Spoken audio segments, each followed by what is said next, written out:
Hello, my friends. It's Miss Evans. Back for chapter 10 of Matilda. This one is called Throwing the Hammer. The nice thing about Matilda was that if you had met her casually and talked to her, you would have thought that she was a perfectly normal 5.5-year-old child. She displayed almost no outward signs of her brilliance, and she never showed off. This is a very sensible and quiet little girl, you would have said to yourself. And unless, for some reason, you had started a discussion with her about literature or mathematics, you would never have known the extent of her brain power. It was therefore easy for Matilda to make friends with other children. All those in her class liked her. They knew, of course, that she was clever, because they had heard her being questioned by Miss Honey on the first day of term. And they knew also that she was allowed to sit quietly with a book during lessons and not pay attention to the teacher. But children of their age do not search deeply for reasons. They are far too wrapped up in their own small struggles to worry over much about what others are doing and why. Among Matilda's newfound friends was the girl called Lavender. Right from the day of the term, the two of them started wandering round together during the morning break and the lunch hour. Lavender was especially small for her age. Skinny little nymph with deep brown eyes and with dark hair that was cut in a fringe across her forehead. Matilda liked her because she was gutsy and adventurous. She liked Matilda for exactly the same reasons. Before the first week of term was up, awesome tales about the headmistress, Miss Trunchbull, began to filter through the newcomers. Matilda and Lavender, standing in the corner of the playground during morning break on third day, were approached by a rugged 10-year-old with a boil on her nose, called Hortensia. New scum, I suppose, Hortensia said to them, looking down from her great height. She was eating from an extra-large bag of potato crisp and digging the stuff out in handfuls. Welcome to Bortzel, she added, spraying bits of crisp out of her mouth like snowflakes. The two tiny ones, confronted by this giant, kept a watchful silence. Have you met the Trunchbull yet? Hortensia asked. We've seen her at prayers, Lavender said, but we haven't met her. You've got a treat coming for you, she said. She hates very small children. She therefore loathes the bottom class and everyone in it. She thinks 5-year-olds are grubs and haven't yet hatched out. It went another fistful of crisp, and when she spoke again, out sprayed the crumbs. If you survive your first year, you may just manage to live through the rest of your time here. Here's a picture of her talking to them. Look at the difference in their sizes. But many don't survive. They get carried out on stretchers screaming. I've seen it often. Horenza paused to observe the effect these remarks were having on the two titchy ones. Sorry, the bell's ringing. 1 second.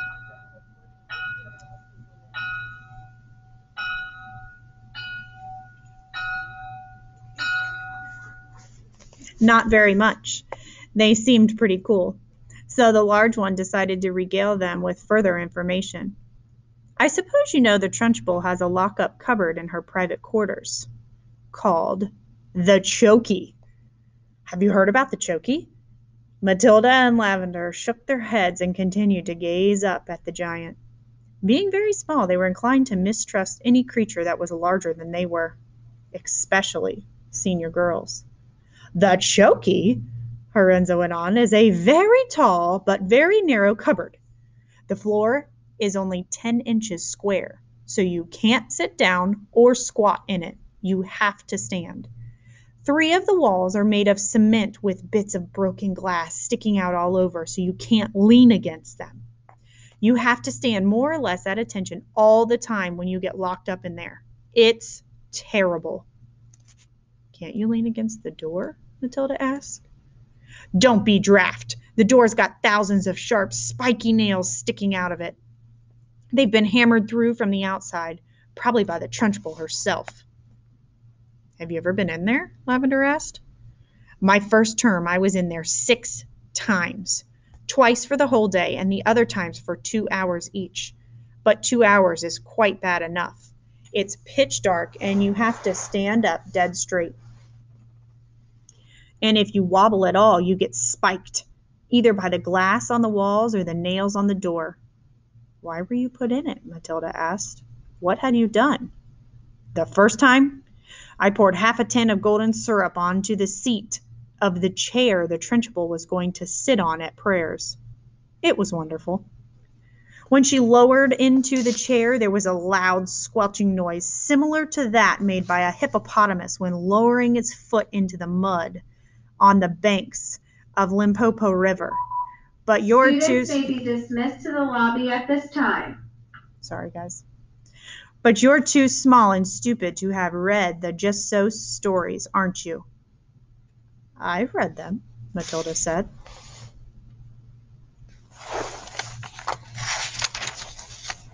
You're a liar, Horenza said tongue-tied. You can't even read yet, but no matter. So when the Trunchbull sat down on the golden syrup, the squelch was beautiful. And when she jumped up again, the chair sort of stuck to the seat in those awful green breeches she wears, and she came up with her for a few seconds until the thick syrup slowly came unstuck. There's some very descriptive words. Can you visualize what's happening there? Can you picture the Trunchbull sitting in all of this sticky syrup? Then she clasped her hands to the seat of the breeches, and both hands got covered in the muck. You should have heard her bellow. But how did she know it was you? Lavender asked. A little squirt called Ollie Bogwhistle sneaked on me. I knocked his front teeth out.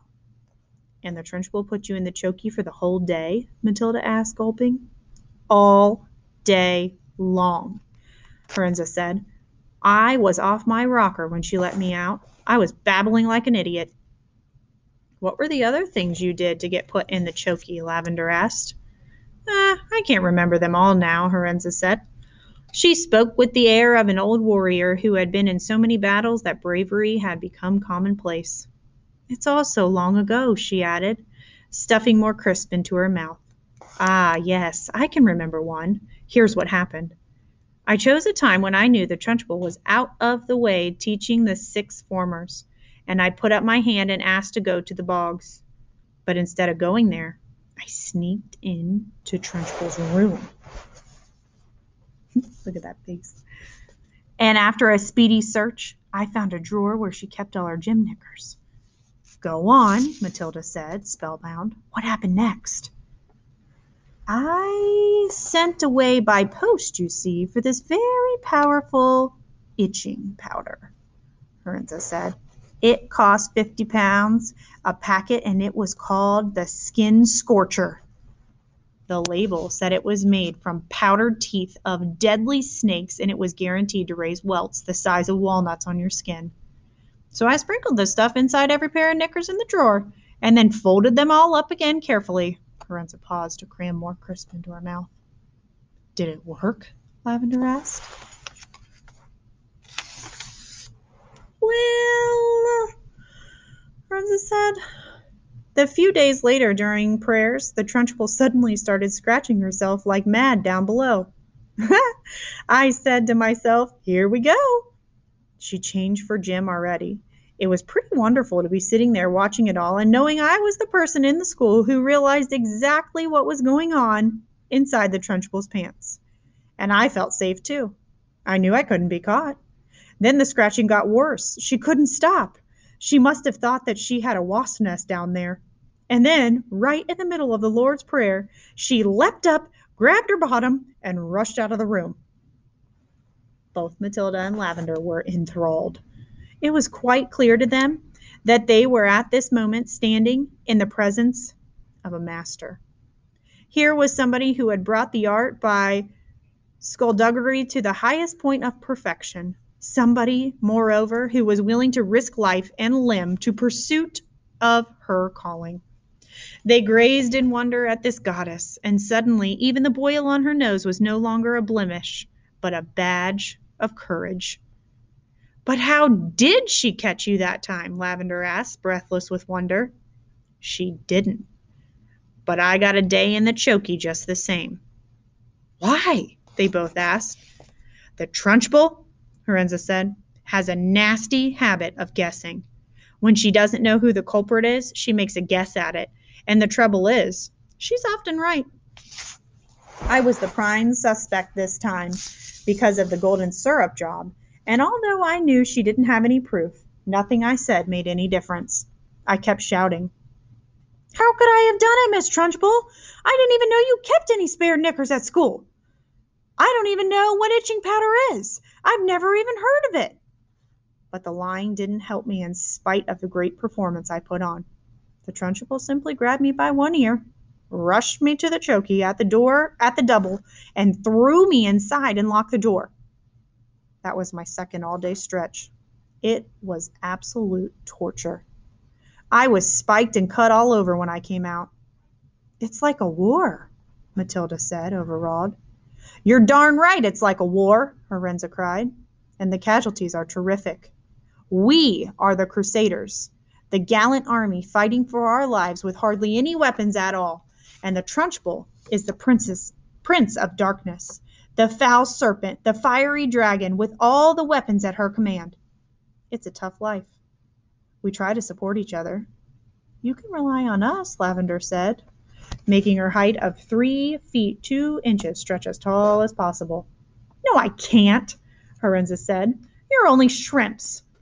But you never know. We may find a use for you one day in some undercover job. Tell us just a little bit more about what she does, Matilda says. Please do. I mustn't frighten you before you've been here a week, Lorenza said. And this is one of my favorite scenes in this whole book and the whole movie. You won't, Lavender said. We may be small, but we're quite tough. Listen to this, Lorenza said. Only yesterday, the Trunchbull caught a boy called Julius Rotwinkle eating licorice all sorts during scripture lessons, and she simply picked him up by one arm and flung him clear out an open classroom window. Our classroom is 1 floor up, and we saw Julius Rotwinkle go sailing out over the garden like a frisbee, landing with a thump in the middle of the lettuces. Then the Trunchbull turned to us and said, From now on, anybody caught eating in class goes straight out the window.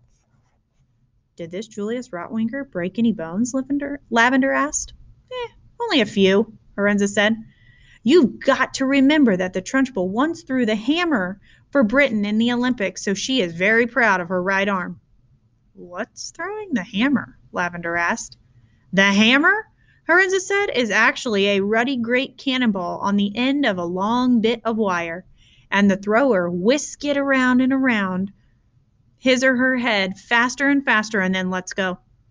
You have to be terrifically strong. The Trunchbull will throw anything around just to keep her arm in, especially children. Good heavens, Lavender said. I once heard her say, Lorenza went on, that a large boy is about the same weight as an Olympic hammer, and therefore he's very useful for practicing with. There's a picture of the boy coming out the window. At that point, something strange happened. The playground, which up to then had been filled with shrieks and shouting of children at play, all at once became silent as a grave. Watch out! Lorenza whispered. Matilda and Lavender glanced round and saw the gigantic figure of Miss Trunchbull advancing through the crowds of boys and girls with menacing strides. The children drew back hastily to let her through, and her progress across the asphalt was like that of Moses going through the Red Sea when the waters parted. A formidable figure she was, too, in her belted smock and green breeches. Below the knees, her calf muscles stood out like grapefruits inside her stockings. Amanda Thrip, she was shouting. You, Amanda Thrip, come here. Hold your hats, Lorenza whispered. What's going to happen? Lavender whispered back. That idiot Amanda, Lorenza said, has let her long hair grow even longer so that the hulls and her mother had plaited into pigtails. Silly little thing to do. Why silly? Matilda asked. If there's one thing the Trunchbull can't stand, it's pigtails, Lorenza said. Matilda and Lavender saw the giant in green breeches advance upon the girl. of about 10 who had a pair of plaited golden pigtails hanging over her shoulder. Each pigtail had a blue satin bow at the end of it. All looked very pretty. The girl wearing the pigtails, Amanda Thripp, stood quite still, watching the advancing giant, and the expression on her face was the one that you might find on the face of a person who is trapped in a small field with an enraged bull which is charging flat out towards her. The girl was glued to the spot, terror-struck, pop-eyed, quivering, knowing for certain that the day of judgment had come for her at last. Miss Trunchbull had now reached the victim and stood towering over her. "I want those filthy pigtails off of you before you come back to school tomorrow," she barked. "Chop 'em off. Throw 'em in the dustbin, you understand?" Amanda, paralyzed with fright, managed to stutter, "My mommy likes them. She plates them for me every morning." "Your mommy's a twit," the Trunchbull bellowed. She pointed a finger the size of the salami at the children's head and shouted, "You look like a rat with a tail coming out of its head." "My mommy thinks I look lovely, Miss Trunchbull," Amanda stuttered, shaking like a blemish. "I don't give a tinker's toot what your mommy thinks," the Trunchbull yelled, and with that she lunged forward and grabbed hold of Amanda's pigtails in her right fist and lifted the girl clear off the ground. Then she started swinging her around and around her head, faster and faster, and Amanda was screaming blue murder, and the Trunchbull was yelling, "I'll give you pigtails, you little rat!" "Shades of Olympics," Horenza murmured. "She's getting up to speed now, just like when she does with the hammer. 10-1 she's going to throw her." And now the Trunchbull was leaning back against the weight of the whirling girl and pivoting expertly on her toes, spinning round and round, and soon Amanda Thripp was traveling so fast she became a blur. So suddenly, with a mighty grunt, the Trunchbull let go of the pigtails, and Amanda went sailing like a rocket right over the wire fence of the playground and high up into the sky. And there she goes, spinning around in a circle. "Well thrown, sir," someone shouted from across the playground, and Matilda, who was mesmerized by the whole crazy affair, saw Amanda Thripp descending in a long, graceful parabola to the playing field beyond. She landed on the grass and bounced 3 times and finally came to rest. Then, amazingly, she sat up. She looked a trifle dazed, and who could blame her? But after a minute or so, she was on her feet again, tottering back towards the playground. The Trunchbull stood in the playground, dusting off her hands. "Not bad," she said. "Considering I'm not in strict training, not bad at all." Then she strode away. "She's mad," Horenza said. But don't the parents complain?" Matilda asked. "Would yours?" Horenza asked. "I know mine wouldn't. She treats the mothers and fathers just the same as the children, and they're all scared to death of her. I'll be seeing you sometime, you two." And with that, she sauntered away.